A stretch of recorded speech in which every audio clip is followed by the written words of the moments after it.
The winter of 1942 hung heavily over the airfields of England.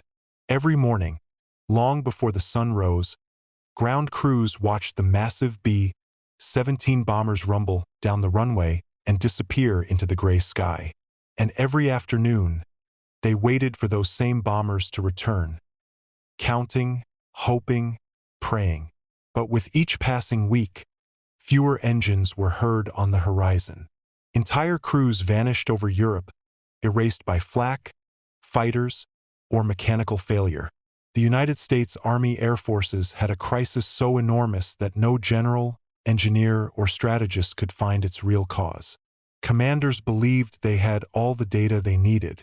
They recorded where returning planes were hit, how much damage they took, and how many crewmen survived. The hangars were full of charts, diagrams, and lists describing bullet patterns on wings, fuselage, and tail sections.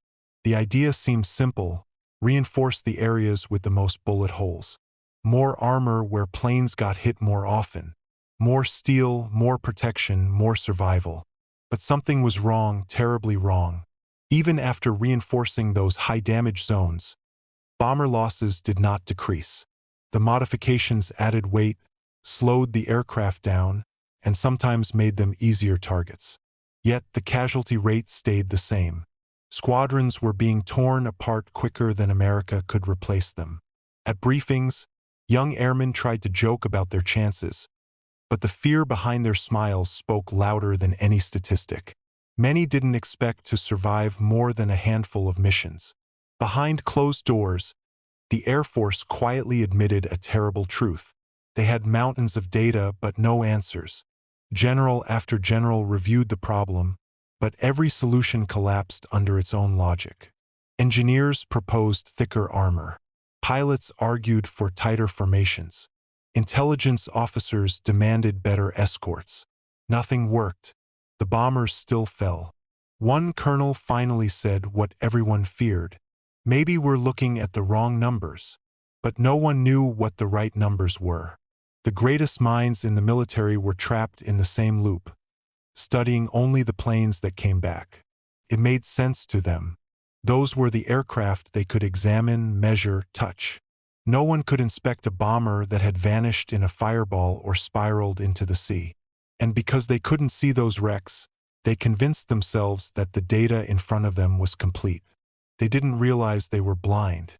By late spring, the problem had become so desperate that the Army called in mathematicians, statisticians, even philosophers, anyone who might see something generals had missed.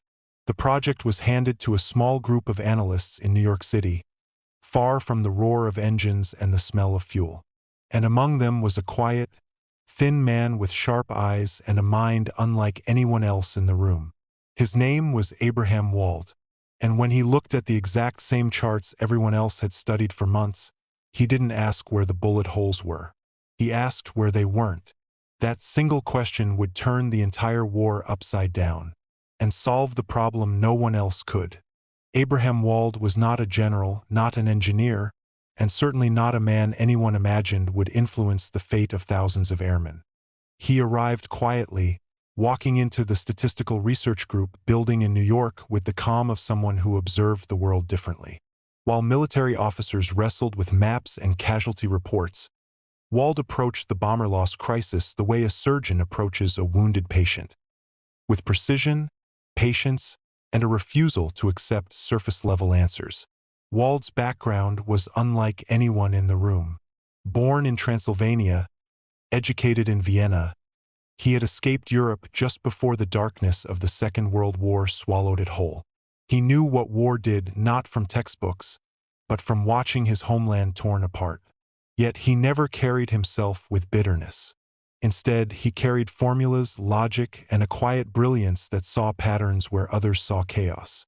When the Army Air Forces presented their charts, massive diagrams covered in clusters of bullet holes, most analysts nodded. They had already spent months studying these sheets. But Wald did something unexpected. Instead of leaning in, he leaned back. He didn't ask the typical questions about armor thickness or ballistic resistance. He asked a single, deceptively simple question: where are the holes that are missing? The officers stared at him, confused. The charts were right in front of them, hundreds of red dots marking hits on wings, tails, and rear fuselage. Wald nodded gently, as if reading their thoughts. "These are the planes that survived," he explained. "Their damage is a record of what they could endure. But the aircraft shot down. They are silent. Their story is missing." It was the first time someone had said it out loud so clearly. The silence of lost planes carried more truth than all the visible holes on the survivors. Wald began to redraw the diagrams, not marking where the planes had bullet holes, but where the planes didn't. Large, untouched areas on the survivors meant only one thing: hits there were fatal. If a section never showed damage on returning aircraft, it was because any plane hit in that region never made it home. The room changed. The officers who had spent months drowning in data suddenly saw it with brutal clarity. They had been reinforcing the wrong areas. The enemy wasn't randomly punching holes in bombers. The fatal shots were hitting the engines, the fuel system, and the cockpit. And because no one survived those strikes, those zones never appeared on the charts. Wald's logic was simple, elegant, and devastatingly correct. For the first time, the Air Force understood where armor truly mattered. Not on the wings full of bullet holes, but on the empty spaces that represented missing aircraft. In that moment, Wald wasn't just a mathematician. He became the outsider who saw what thousands of experts had missed. His insight would save aircraft, save missions, and save lives, all because he dared to ask a question no one thought to ask. The room fell silent as Abraham Wald stood before the giant sheets of paper pinned to the wall. Each sheet showed a bomber's outline covered with red dots, bullet holes recorded on aircraft that had returned from missions over Germany. To the officers, these diagrams told a clear story: reinforce the places with the most bullet holes. Wald, however, saw something entirely different. He stepped closer, his finger hovering over the wings, then the tail. "These marks," he said softly, "are not where the bombers are most vulnerable. They are where the bombers can afford to be shot." No one responded. The officers had lived through endless briefings, endless casualty numbers. They had watched pilots march to their aircraft with confident smiles and return in silence, or not return at all. To them, the bullet holes were facts, cold, hard evidence. But Wald was searching for something the data didn't show. He pointed to the untouched areas on the diagram, large regions around the engines, the cockpit, and the fuel tanks. They were blank, completely free of red dots. "You see emptiness," Wald continued. "I see the real damage, the invisible bullet holes." It took a moment before his meaning sank in. The diagrams showed only the surviving planes. Any bomber hit in those blank areas never came home. Their bullet holes existed, just not on paper. The officers leaned closer. It was suddenly obvious, almost embarrassingly simple. They had been reinforcing the wrong parts. Wald explained it with the calm assurance of a man who understood patterns better than most understood language. "If you armor the areas with the most holes," he said, "you are strengthening the spots that have already proven they can take damage. The planes that survive tell you where they are strong. The planes that didn't return tell you where they were weak." The room shifted from confusion to revelation. The truth had been hiding in plain sight, concealed by the comfort of visible data. It was human nature to trust what could be measured, what could be seen, and to ignore the silence of what could not. The officers gathered around him as he redrew the diagrams, marking the blank sections with thick black strokes. "This," Wald said, "is where your armor must go. Protect the engines. Protect the cockpit. Protect the fuel lines. These are the places where a single bullet means death." His voice carried no drama, no pride, just certainty. Wald had lived through the collapse of Europe. He had watched friends disappear into the grief of war. He knew that sometimes the most important truths were the ones no one looked for. Within weeks, the first bombers reinforced according to Wald's logic took to the skies. Their crews didn't know the mathematician's name, nor his soft-spoken warning about the invisible bullet holes, but they felt the difference. Missions that had once seemed suicidal now had a fighting chance. More bombers returned. More pilots stepped onto the runway, exhausted, shaken, but alive. Wald's insight became one of the most famous examples of survivorship bias. But to the men flying over flak-filled skies, it was something far simpler. A quiet miracle born from a mind that could see the invisible. And so, in a war defined by steel and fire, one of the most powerful weapons turned out to be a mathematician who understood that the most dangerous wounds were often the ones no one noticed. When Abraham Wald walked into the dimly lit analysis room that morning, the walls were already covered in diagrams of bomber silhouettes, each sheet marked with tight clusters of red dots, bullet holes. The scars of war turned into data points.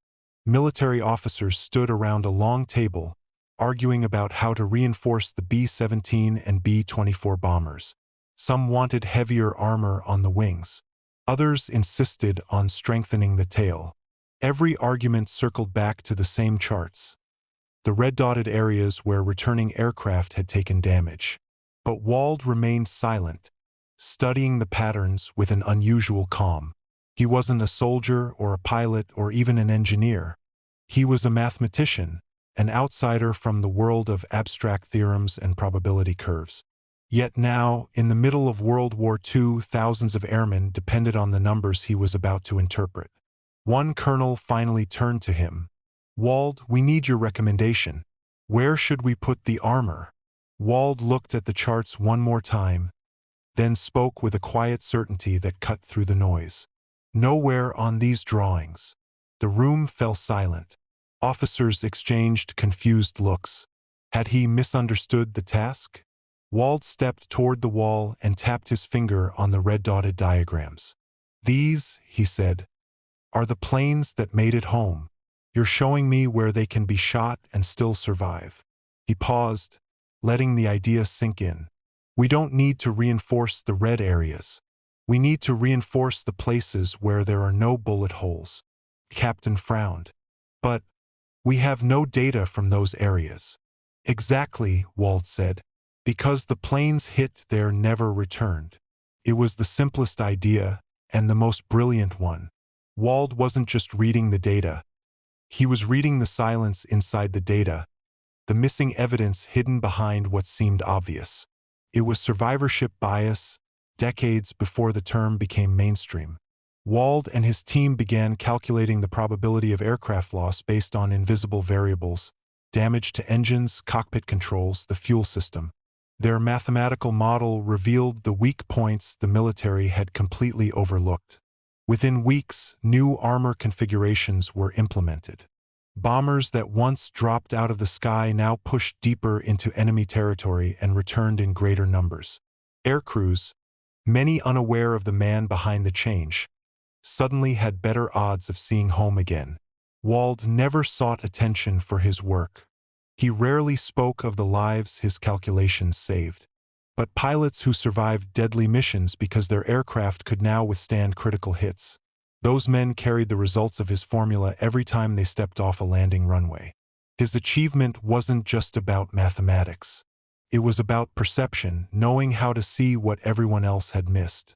Where the world saw holes, Wald saw patterns. Where generals saw returning planes, Wald imagined the missing ones. And in that invisible space, he discovered the answer that changed the fate of the U.S. Air Force. A formula written in silence, powerful enough to save thousands.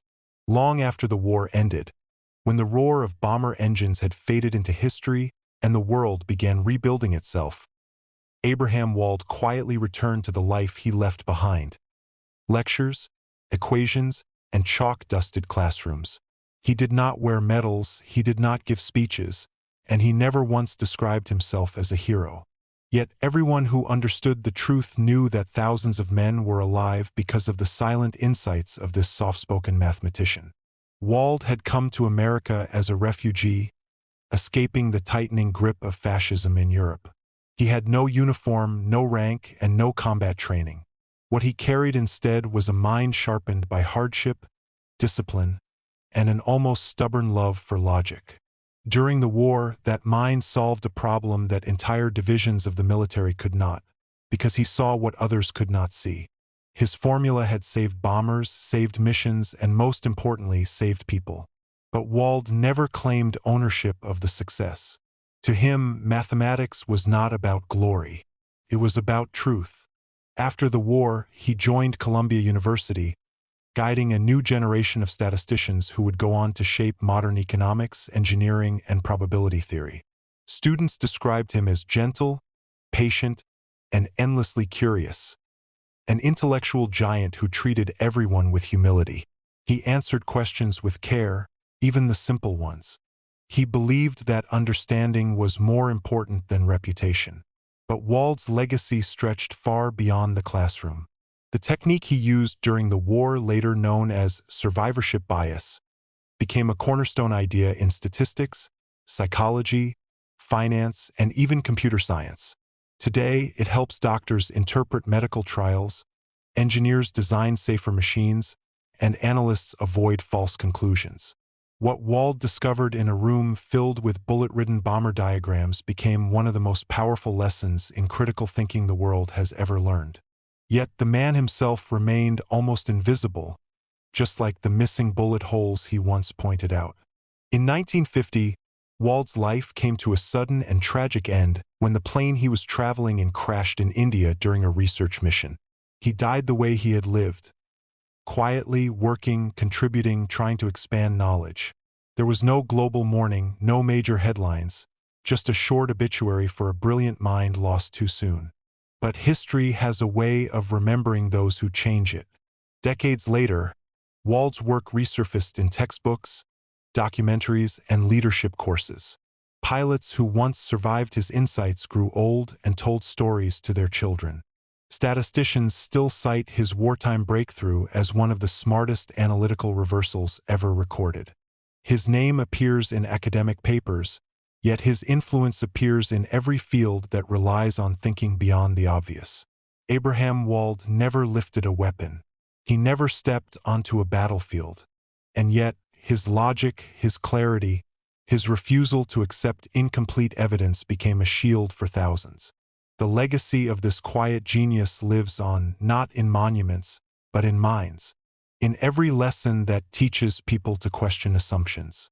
In every engineer who designs for the unseen. In every analyst who looks for the missing pieces instead of the easy ones. Wald proved that sometimes the greatest courage comes not from strength, but from insight. And sometimes the greatest heroes are the ones who never seek to be known.